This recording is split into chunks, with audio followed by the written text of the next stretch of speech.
Friday, 9 a.m. The paycheck lands. $2,400 shows up on your screen. For about 10 minutes, that number feels like pure relief. Then the mental math starts. Rent is due next Tuesday. The card payment clears Thursday. There's a grocery run you've been putting off, and that annual car registration fee is lurking somewhere in the next 2 weeks. Within 15 minutes, the exact same number that felt like security starts to feel like pressure. That's backwards. Payday is supposed to be the one day you feel in control. The problem isn't that you lack discipline, and it's not that you don't track your spending.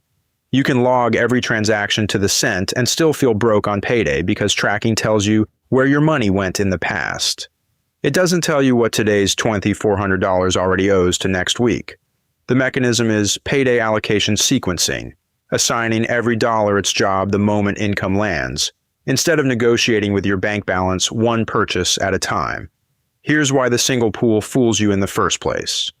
Your banking app shows one number, $2,400. Your brain reads that as $2,400 of available capital, because it's sitting in one undivided balance. But part of it already belongs to your landlord. Part of it already belongs to the debt payment. Your brain can't tell the difference between money that's yours to spend and money that's just passing through your account on its way somewhere else, because visually it all looks identical. Watch what that costs you when it's left unsequenced. Wednesday night, you spend $40 on dinner without thinking twice. The balance still looks healthy. Thursday, a subscription renews that you forgot was active.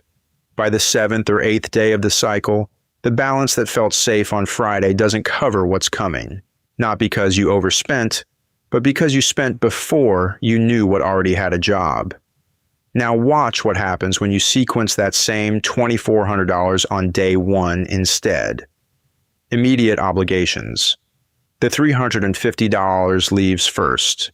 Every bill due before your next paycheck is routed out immediately. Not future money, already spent the second the check clears. Defensive reserves, $300 moves automatically into savings before lifestyle spending gets a chance to touch it. Debt acceleration, $250 attacks the balance immediately before it can get absorbed into daily spending. Weekly spendable, $500 stays in checking, completely free of any upcoming bill. What's left unassigned, zero. Hold on to that zero for a second because it's not what it looks like.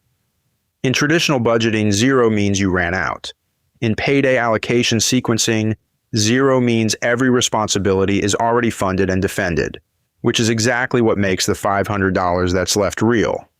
Not a guess, not a number you have to protect in your head. Actually completely spendable. Here's the part that makes it real instead of theoretical. The money has to physically leave the pool it came from on day one before your brain gets a chance to see it as one number again. That's the whole reason mental math fails. Willpower can't compete with a balance that's sitting right there looking spendable. So the system runs on two accounts, not one. The vault, income lands here, and every mandatory bill auto-drafts from this account alone. No debit card ever touches it. The spend account. On payday, only the $500 weekly spendable transfers over. That transfers the entire decision. Nothing else about the week requires a decision at all. Here's the test that actually proves the system works. Not the easy week, the hard one.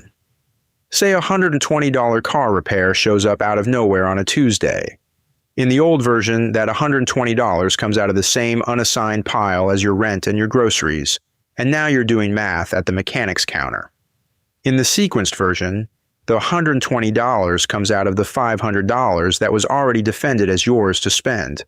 It stings, but it doesn't touch rent, it doesn't touch the reserve, and it doesn't touch the debt payment.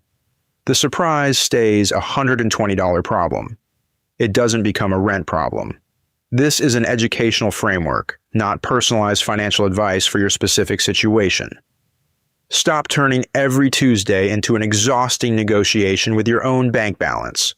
Let payday make the decision once on day one, before your brain ever gets to see the money as one number again. And let the week live freely inside whatever's already been defended. Next payday, before you spend a single dollar, what's the one recurring bill that always slips your mind until the balance is already gone?